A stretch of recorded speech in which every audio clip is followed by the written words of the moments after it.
मैं बांग्लादेश से लाई गई थी। मेरी शादी जिस गांव में हुई थी वहां पर हर महीने दुल्हन का बाजार लगता था और जिसको जो लड़की पसंद आ जाती तो वो उसको खरीदकर शादी कर लेता। मुझे एक 50 साल के आदमी ने खरीदा और जबरदस्ती मुझसे शादी कर ली। वह आदमी बहुत जालिम था। मैं बड़ी मुश्किल से जिंदगी गुजार रही थी और एक दिन मुझे पता चला कि मेरा पति मेरी शादी मेरे देवर से करवा रहा है। कृपया आगे बढ़ने से पहले चैनल को सब्सक्राइब करें और बेल आइकन दबाएं जिससे कि हम आपको और भी अच्छी कहानियां सुना सकें।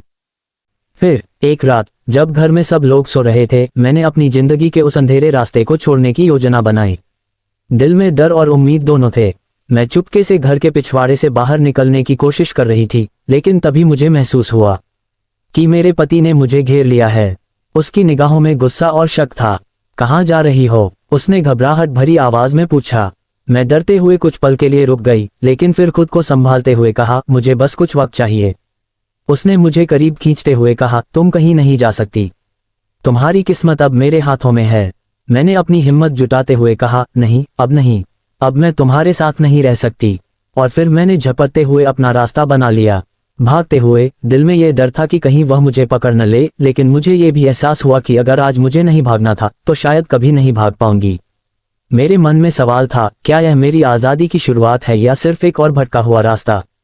मैं तेजी से दौड़ रही थी और मेरा दिल इतनी जोर से धड़क रहा था कि मुझे लगा जैसे हर कदम में मेरे डर का एहसास और बढ़ता जा रहा था। लेकिन मैं रुक नहीं सकती थी। मुझे अपनी जिंदगी को अपने तरीके से जीने का एक मौका चाहिए था। जैसे ही मैं गांव के बाहर पहुंची, मुझे महसूस हुआ कि मुझे कहीं छिपकर बैठना होगा, क्योंकि मेरी पीठ पीछे वो जालिम आदमी था जो मुझे कभी भी ढूंढ सकता था।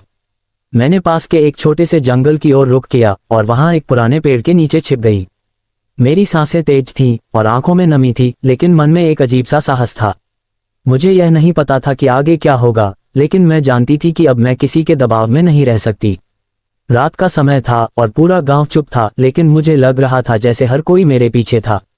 तभी मुझे अचानक कुछ कदमों की आवाज सुनाई दी। मेरा दिल घबराहट से भर गया। क्या वह आदमी मुझे ढूंढ रहा था या फिर कोई और था? मैं धीरे धीरे झाड़ियों के पीछे छिपने की कोशिश करने लगी, लेकिन तभी एक आवाज आई, तुम कहाँ जा रही हो? मैं चौंक गई। यह आवाज मेरे देवर की थी। उसने मेरे पास आकर कहा, भाभी, अगर आप यहाँ अकेली हैं तो यह खतरनाक हो सकता है। वह आदमी किसी भी वक्त आपको खोज सकता है। मेरे मन में एक नया सवाल उठा, क्या मेरे देवर ने सच में मेरी मदद करने का मन बनाया था या फिर उसके पीछे कुछ और था? मेरे देवर की आवाज में चिंता थी, लेकिन मुझे उसकी बातों पर भरोसा करना आसान नहीं था। उसके चेहरे पर कुछ ऐसा था जो मुझे शक करने पर मजबूर कर रहा था। मैंने उसकी ओर देखा और कहा, तुम क्यों मेरी मदद करना चाहते हो? क्या तुम भी उसी तरह से मेरे साथ कुछ बुरा करने का सोच रहे हो जैसे वो आदमी कर रहा था? वह कुछ देर चुप रहा, फिर धीरे से बोला, भाभी, मुझे जो कुछ भी हुआ उस पर मुझे भी अफसोस है। मुझे समझ में आया है कि यह सब गलत था और मैं जानता हूं कि तुम अब सिर्फ अपनी जिंदगी अपने हिसाब से जीना चाहती हो। मैं तुम्हें नुकसान नहीं पहुंचाना चाहता, पर मैं तुम्हारी मदद नहीं कर सकता जब तक तुम मुझ पर विश्वास नहीं करोगी। उसकी बातें सुनकर थोड़ी राहत महसूस हुई, लेकिन फिर भी संदेह था। मैं सोच रही थी, क्या ये सच में मेरी मदद करना चाहता है या फिर यह भी किसी बड़ी साजिश का हिस्सा है? तुम मुझे भरोसा क्यों दिला रहे हो? मैंने पूछा। मेरी आवाज में शंका और डर था। वह एक लंबी सांस लेकर बोला, क्योंकि मैं तुमसे प्यार करता हूं, भाभी। मुझे तुम पर कोई गलत नजर नहीं डालनी चाहिए थी, लेकिन अब मुझे एहसास हुआ कि यह सब गलत था। मैं चाहता हूं कि तुम सुरक्षित रहो। मेरे कानों में ये शब्द गूंज रहे थे और मैं पूरी तरह से उलझन में पड़ गई थी। क्या वह सच में मुझे बचाना चाहता था या फिर यह केवल एक नया जाल था जो उसने मेरी उम्मीदों को तोड़ने के लिए बुन लिया था? तभी अचानक दूर से एक अजीब सी आवाज सुनाई दी। वह मेरी सोच को तोड़ते हुए बोला, हमारे पास ज्यादा समय नहीं है, भाभी। वह आदमी तुम्हें ढूंढ रहा है। हमें यहाँ से तुरंत निकलना होगा। अब मेरे लिए एक और सवाल था, क्या मुझे उसके साथ जाना चाहिए या फिर मैं अकेले अपनी राह पर चलकर खुद को और अपने भविष्य को बचा सकती थी? मैंने घबराकर उसकी तरफ देखा। उसके चेहरे पर घबराहट और चिंता साफ नजर आ रही थी, लेकिन मेरे अंदर एक अजीब सी दुविधा थी। क्या ये सच में मेरी मदद करना चाहता था या फिर अब वह भी मुझे फंसाने की योजना बना रहा था? लेकिन अगर मैं उसका साथ नहीं देती तो क्या मैं अकेले वहां से भागने में सफल हो पाती? तुमने क्या किया है? मैंने धीमे से पूछा। क्या तुमने सच में उस आदमी से छुटकारा पाना चाहा था या ये सब अब भी एक और साजिश है? उसके चेहरे पर एक असमंजस था, लेकिन फिर उसने कहा, भाभी, मैं जानता हूं कि तुम मुझ पर शक कर रही हो, लेकिन अब मैं तुम्हारी मदद करने के अलावा कुछ नहीं चाहता। उस आदमी का असर मुझ पर भी था और अब मुझे ये सब छोड़कर अपनी जिंदगी ठीक करने की जरूरत है। इस बार मुझे उसकी आवाज में कुछ ऐसा महसूस हुआ जो पहले नहीं था, सच्चाई। लेकिन फिर भी मेरा दिल पूरी तरह से तैयार नहीं था। तभी अचानक पास ही से कुछ शोर सुनाई दिया। मैंने तुरंत कान लगा दिए और फिर से डर की लहर महसूस की। वह आदमी आ चुका था और अगर हम यहाँ से नहीं निकले तो शायद हम दोनों को ही उसका शिकार बनना पड़ता। हमें जल्दी चलना होगा, उसने कहा, और बिना समय गवाए वह मुझे खींचते हुए एक रास्ते की ओर बढ़ने लगा। मैं जानती थी कि अगर हमें बचना है तो हमें किसी को भी नहीं बताना होगा कि हम कहाँ जा रहे थे। हम दोनों दौड़ते हुए जंगल में घुस गए और हर कदम के साथ दिल में घबराहट बढ़ती जा रही थी। अचानक एक आंधी आई और अंधेरे में हमारे रास्ते और भी अधिक कठिन हो गए। मैं खुद को पूरी तरह से असहाय महसूस करने लगी और तभी उसने मेरा हाथ कसकर पकड़ा और कहा, तुम्हारे लिए ये सही फैसला है भाभी। अगर हम अब नहीं भागे तो हमें कभी भी वो आज़ादी नहीं मिलेगी जो हम चाहते हैं। लेकिन मैं जानती थी कि यह सिर्फ भागने का रास्ता नहीं था, यह मेरे लिए एक नया सवाल बन चुका था।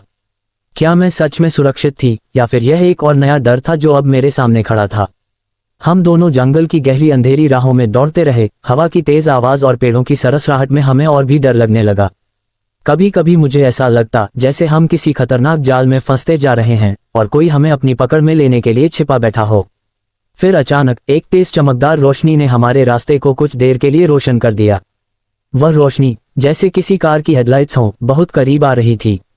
वो वही है, मैंने डरते हुए कहा और मेरी आंखों में घबराहट साफ झलकने लगी। मेरे देवर ने तुरंत मुझे एक झाड़ी में छिपा दिया और खुद भी छिप गया।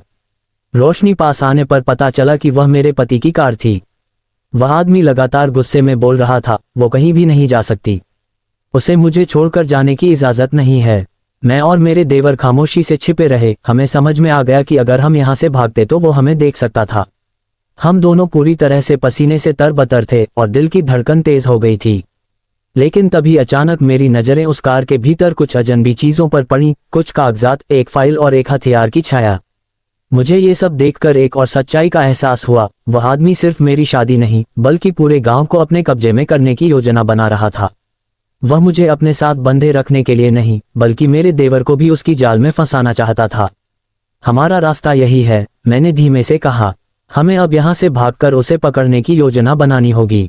मेरे देवर ने सिर हिलाया और हम दोनों बिना किसी शोर के धीरे धीरे जंगल की गहरी राहों में और अंदर बढ़े। जैसे ही हम थोड़ा और आगे बढ़े, मैंने देखा कि एक छोटी सी गुफा थी। हम दोनों वहां छिपे और मेरे देवर ने अचानक मेरे हाथ में एक चाकू थमाया। हमारी आखिरी उम्मीद यही है, उसने कहा। वह रात हमारे लिए संघर्ष और साहस का पल थी। हमने एक रणनीति बनाई जिससे हमें रात के अंधेरे में अपने जालिम पति को पकड़ने का मौका मिल सके। कुछ समय बाद हम दोनों ने डरते डरते बाहर निकलकर उस आदमी को उसकी कार के पास पाया। मेरे देवर ने चुपके से उसे पीछे से पकड़ लिया और मैंने एक तेज कदम से उसकी ओर बढ़ते हुए कहा, तुमसे बहुत ज्यादा सह लिया है मैंने, अब नहीं। वह आदमी चौंका, तुम दोनों क्या कर रहे हो? तुम मुझे कैसे? मैंने उसकी ओर गुस्से से देखा। अब तुम कभी किसी को भी तंग नहीं कर सकोगे। वह बुरी तरह डर गया और हम दोनों ने मिलकर पुलिस को सूचना दी, जो जल्दी ही वहां पहुंची। उसके खिलाफ सारे सबूत थे। वह हमारी जिंदगी को नष्ट करने की योजना बना रहा था। कुछ ही दिन बाद उस आदमी को गिरफ्तार कर लिया गया और गांव में सबको उसकी सच्चाई पता चली। मेरे देवर ने भी अपना रास्ता सही किया और मैंने अपनी जिंदगी को नई शुरुआत देने का फैसला किया। जंगल की रात और उस डरावनी यात्रा के बाद मुझे ये समझ में आया कि सही निर्णय लेने के लिए हमें कभी भी डर के आगे नहीं झुकना चाहिए। अपने हक के लिए लड़ना ही सबसे बड़ी जीत होती है। Please subscribe the channel and click on the bell icon for new stories and thank you for watching.